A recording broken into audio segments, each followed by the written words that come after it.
Good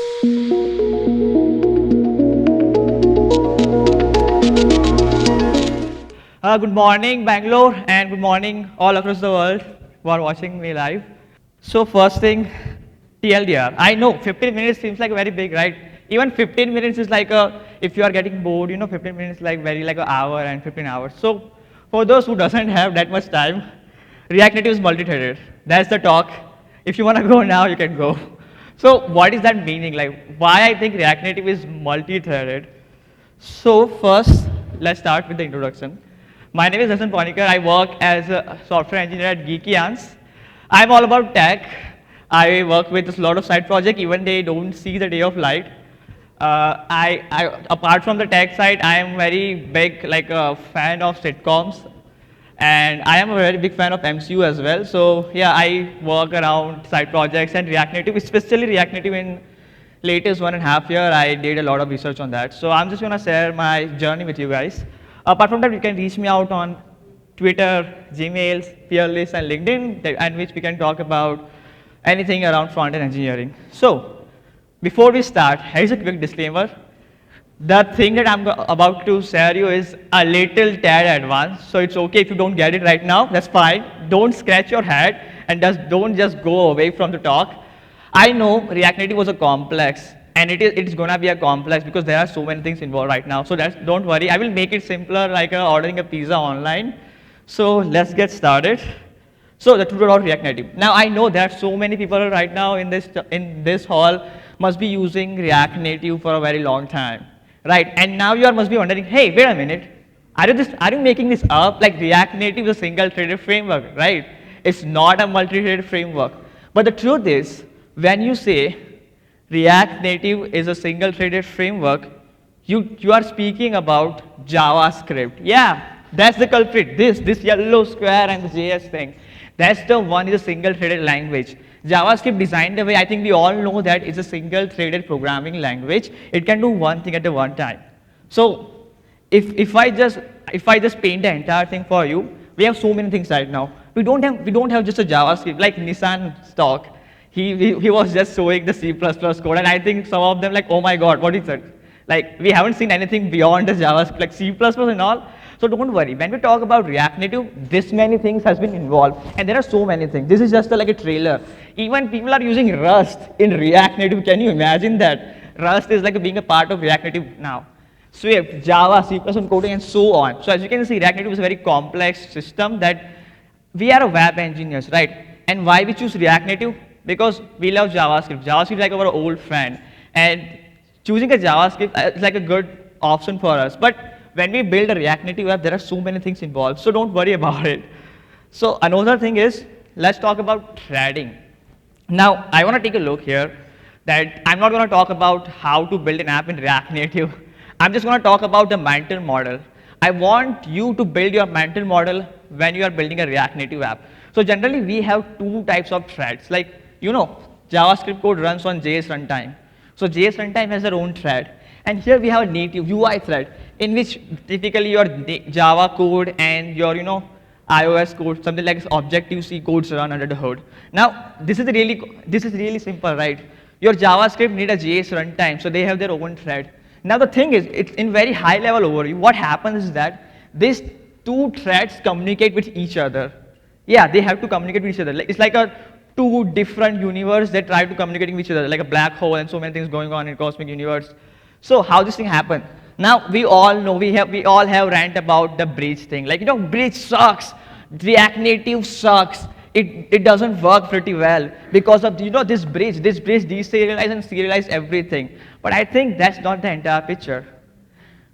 The picture is something different. But before we go ahead, I want to share a secret source with you guys. So how many of you are React Native engineers right now? Can you just raise your hand? Oh my god. Oh my god. It's really okay. So okay, I get it. You know what? I think this talk shouldn't be here then, because I think majority of people do not use React Native right now, and that's fine. It's fine. But I know day one was all about web, right? We did design system, we did performance overview, we work on a mobile frame, so not mobile framework, UI framework, all. Now day two is all about React. This is my third talk about React Native, and I'm seeing a very less hand. Okay, that's fine. So the secrets of React Native app is basically runs on JavaScript and a native thread. So if you want to make your app very fast, like if you are considering using React Native in your company, you must be aware of the one thing, and that is keep your JavaScript thread is free. This is a very basic mental model I want to create right now. Keep your JavaScript thread free, because even in a browsers, if you are doing something crazy, like the while loop, the while one loop, that code line, when it gets run, your browser just get frozen. Like you cannot do anything, you cannot interact with anything. So that's the basic mental model here in React Native we have. Keep your JavaScript thread free as much as possible. So what does that mean? Like, do I stop using JavaScript? No. Here is the idea of React Native reanimated. So when I say keep your JavaScript thread free, I'm not saying just stop using React Native. I'm saying that, see, when it comes to React Native, when the developer at Meta was doing something like building something crazy thing like React Native, they thought, you know what? We are doing the same thing again and again. Like in Android and iOS, we are doing, like we are writing a fetch logic here as well. We are writing a fetch logic here as well. Like this is like a repeating task, even though it's two different languages, even though it's two different platforms, we are doing the same thing. And now we are in 2023. Like that time they were thinking about the same thing.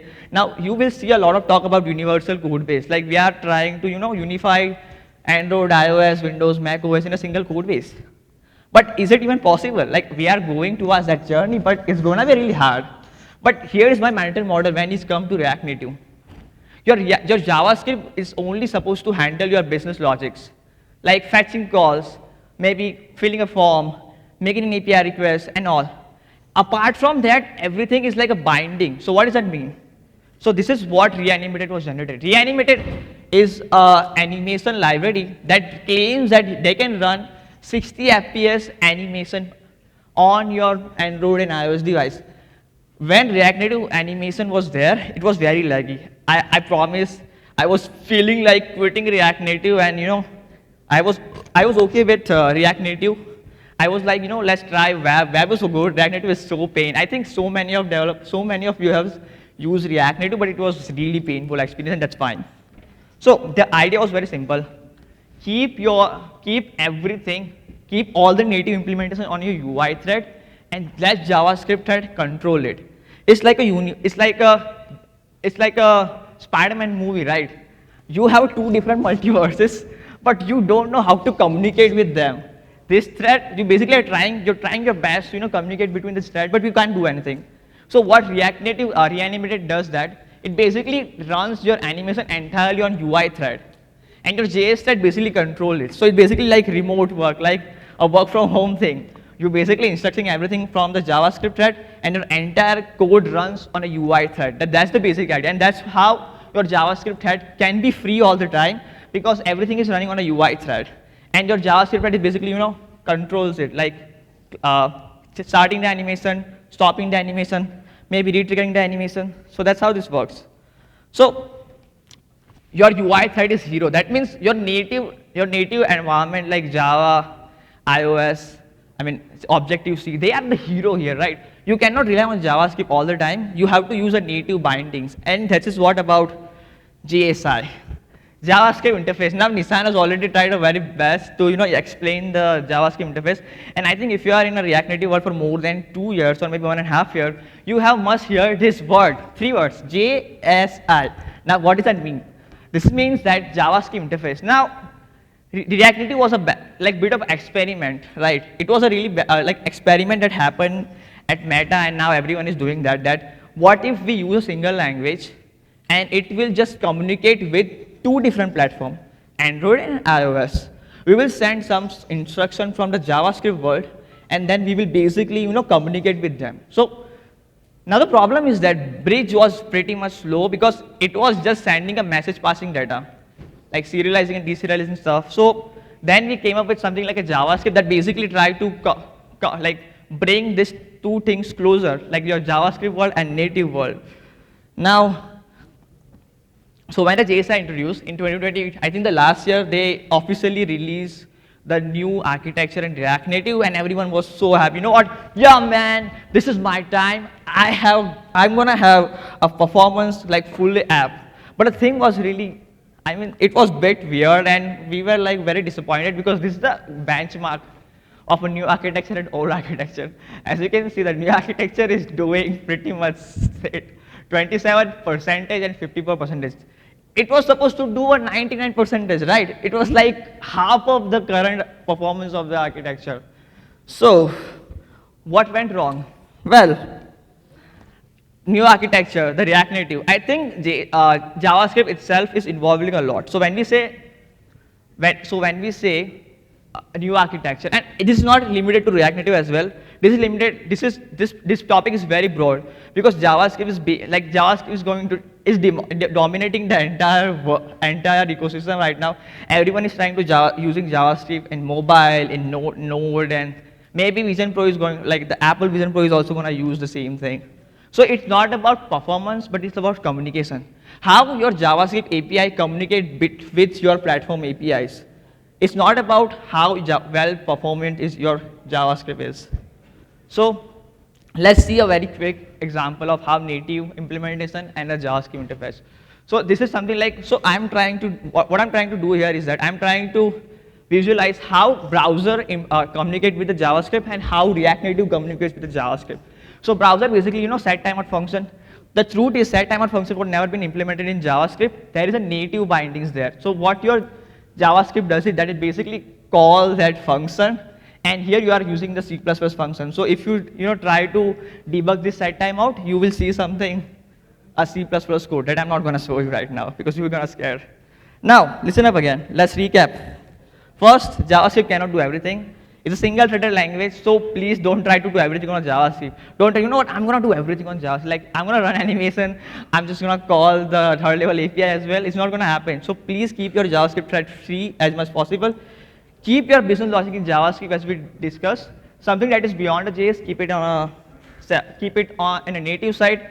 Adopt a new architecture. Okay, if you are working in a startup, if you are working in an organization, they are pitching to use React Native, please make sure to use the new architecture as much as possible because upgrading itself is a really pain in React Native, so please be sure that you are using the latest API of React Native.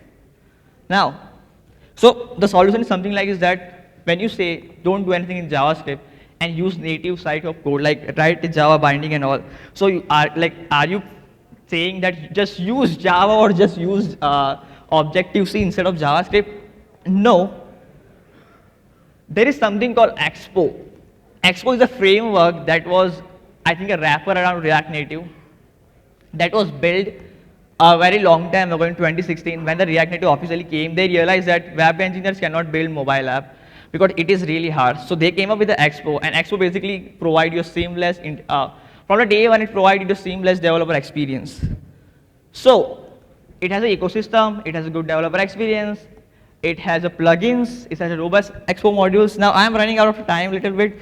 I would love to explain you, but maybe some other day. So if you are a React Native engineer, if you want to learn React Native, you should give it Expo a try. It will be really awesome. Now, writing a native code feels like JavaScript. That's what Expo does, by the way. Expo makes sure that you are writing, let's suppose if you have something that out of the box that doesn't have anything that is not possible in JavaScript, you can basically write in a native side of code, and that experience gives you Expo. Now, let's see the real world example. I try my best to put everything. I know that performance is a real big pain in React Native right now. So let's see what I did. So first, let's see if you are not interested in writing in native side of code, you know what, I'm done. I don't want to write Java. I don't want to write C++. I'm just going to throw the React Native in a cane. But let's suppose there are some third-party libraries that are doing awesome right now. So one of the libraries is MMKV storage. So basically, asynchronous storage is something that you store a data in a client side in a browser. In React Native, you store data something in asynchronous storage, and that was really slow. The boot up time was dependent on the asynchronous storage, so you basically cannot rely on it. Now, something like React Native, MMKV is a JSI. It's JSI based library that basically store your data in synchronized way, and it is really fast. As you can see, it has 30x faster performance than the asynchronous storage, and itself, like, it was very big impact. Everyone was using MMKV, and all the libraries are migrating from the asynchronous storage to React asynchronous storage to the MMKV. Now, this is the C++ code. Now, I promise I'm not going to scare you off. This is basically this idea. I did this experiment 1 year ago. This idea basically claims that this is how you can achieve multi-threading in React Native. Now, you know what is what is the time complexity of Fibonacci series. I'm not a DSA fan, but yeah, it's really bad. So if you run this code in JavaScript, your thread is gonna be frozen. So now I'm running this thing on app on a native site in my C++ implementation. I'm just calling it from the JavaScript. So here my thread is free all the time, and I can do a lots of things in JavaScript. So that was the idea. Again, this was a very good experiment I did back to 3 months ago. I built a Flappy Bird game in React Native. It's a 2D game, by the way. You can check it out. I'll link this thing after the talk. So this game is pretty much built in React Native without using any without doing anything like writing a code in Java and iOS, thanks to new library called Skia. So it's a 60 FPS game running on iPhone 14 Pro simulator. That was the really good experience of mine. So yeah, one last thought. Anything can be done in native will be done in React Native, because we are moving towards the universal code base, and some down the line we are going to be a part of this journey. So thank you so much everyone for joining me. I hope I didn't bore you. If you have any questions, we can meet outside the booth. Thank you.